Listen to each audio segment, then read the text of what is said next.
तो फ्रेंड्स, आज हम पढ़ने वाले हैं जीव विज्ञान। तो जीव विज्ञान हम जो खान सर की नोट्स से जीव विज्ञान पढ़ने वाले हैं। तो ये हमारा पहला लेक्चर है। तो आइए पढ़ते हैं। जीव विज्ञान होता क्या है? तो सजीवों का अध्ययन जीव विज्ञान के अंतर्गत किया जाता है। सजीवों का अध्ययन जीव विज्ञान के अंतर्गत किया जाता है। जीव विज्ञान के जनक जो हैं उन्हें अरस्तु को माना जाता है। और जीव विज्ञान को दो शाखाओं में बांटा गया है। जीव विज्ञान को दो शाखाओं में बांटा गया है। कौन कौन से? तो जूलॉजी और बॉटनी। जूलॉजी मतलब जंतु विज्ञान और बॉटनी मतलब वनस्पति विज्ञान। तो जूलॉजी क्या होता है? जूलॉजी के अंतर्गत हम जंतुओं का अध्ययन करते हैं। किसका अध्ययन करते हैं? जंतुओं का। जूलॉजी के जनक अरस्तु को माना जाता है। जूलॉजी के जनक अरस्तु को माना जाता है। बॉटनी इसके अंतर्गत हम पेड़ पौधों का अध्ययन करते हैं और बॉटनी के जनक थियोफ्रिस्टस को माना जाता है। तो जो जीव विज्ञान है, जीव विज्ञान का जो जनक हैं वो अरस्तु हैं। और जीव विज्ञान दो भागों में बांटा गया है, जूलॉजी बॉटनी। तो जूलॉजी जो है, जूलॉजी के जनक अरस्तु हैं और बॉटनी के जनक थियोफ्रिस्टस हैं। इसके बाद अगला है कोशिका। कोशिका मतलब सेल। तो कोशिका का अध्ययन साइटोलॉजी कहलाता है। कोशिका का अध्ययन क्या कहलाता है? साइटोलॉजी। कोशिका प्रत्येक जीवधारी की संरचनात्मक एवं क्रियात्मक इकाई है। कोशिका प्रत्येक जीव की संरचनात्मक तथा क्रियात्मक इकाई है। प्रत्येक जीवधारी का शरीर कोशिका से मिलकर बना होता है। सर्वप्रथम कोशिका की खोज 1665 में रॉबर्ट हुक ने की, किंतु इन्होंने मृत कोशिका की खोज की। किसी कोशिका की खोज की? मृत कोशिका की। इन्हें फादर ऑफ साइटोलॉजी कहते हैं। किसे कहते हैं फादर ऑफ साइटोलॉजी? तो रॉबर्ट हुक को कहते हैं। इन्होंने खोज कब की? 1665 में की।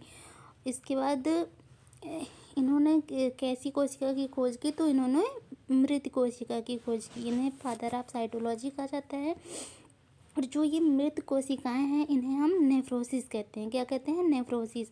इसके बाद रॉबर्ट ब्राउन ने अपनी कोशिका संबंधित खोजों का वर्णन माइक्रोग्राफिया पुस्तक में किया। सर्वप्रथम जीवित कोशिका की खोज 1674 में एंटोनी वॉन लीeuwenhoek ने किया। किसने किया? एंटोनी वॉन लीeuwenhoek ने किया। कब किया? 1674 में। ये 1665 से लगभग 9 साल करीब बाद में किया। मृत कोशिका की खोज के बाद जीवित कोशिका की खोज 9 साल बाद लगभग हुई। 65 से 74। हाँ, याद करने में आसानी होगी ऐसे आप याद करेंगे तो। फिर इन्हें फादर ऑफ बैक्टीरियोलॉजी कहा जाता है। किसे? लीeuwenhoek को फादर ऑफ बैक्टीरियोलॉजी कहा जाता है। इन्हें फादर ऑफ बैक्टीरियोलॉजी कहा जाता है। स्लाइडन एंड स्वान नामक वैज्ञानिक जो थे उन्होंने कोशिका का सिद्धांत दिया था और कहा कि शरीर कोशिकाओं से बना हुआ है, अतः कोशिका शरीर की सबसे छोटी इकाई है। हमारा जो शरीर है वो छोटी छोटी कोशिकाओं से मिलकर बना हुआ है। सबसे छोटी इकाई जो है वो कोशिका ही है। सबसे छोटी कोशिका कौन सी है? तो माइक्रोप्लाज्मा है। सबसे बड़ी कोशिका कौन सी है? शुतुरमुर्ग का अंडा है। सबसे लंबी कोशिका कौन सी है? तंत्रिका तंत्र है, जो कि हमारे ब्रेन में है। यह स्नायु कोशिका की होती है।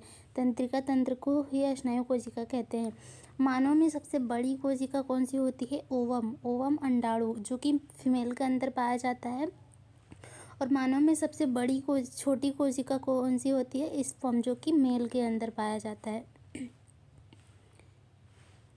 फिर तंत्रिका कोशिका में किसी भी प्रकार का विभाजन नहीं होता। तंत्रिका कोशिका एक ऐसी कोशिका है जिसमें किसी भी प्रकार का विभाजन नहीं होता है, अतः क्षतिग्रस्त कोशिका को ठीक नहीं कर सकता है। इसी कारण से शरीर में मतलब सिर में चोट लगने पर शीघ्र ही मृत्यु हो जाती है। जैसे पुलिस लोग कहते हैं ना कि हेलमेट पहन के चलिए, वाहन चलाते टाइम हेलमेट पहन के चलिए, ताकि अगर दुर्घटना हो भी जाए तो सिर में चोट ना लगे। सिर में चोट लगने से तुरंत मृत्यु हो जाती है। क्यों? क्योंकि तंत्रिका कोशिका जो है उसमें विभाजन नहीं होता। सबसे तेज़ी से कोशिका विभाजन कहाँ होता है? लीवर में होता है। लीवर को ही जिगर या यकृत कहते हैं। यह अपने क्षतिग्रस्त कोशिकाओं को स्वतः ठीक कर सकता है। मतलब बहुत जल्दी ये अपनी चोट को, घाव को ठीक कर सकता है, क्योंकि यहाँ पे कोशिका विभाजन बहुत तेज़ होता है।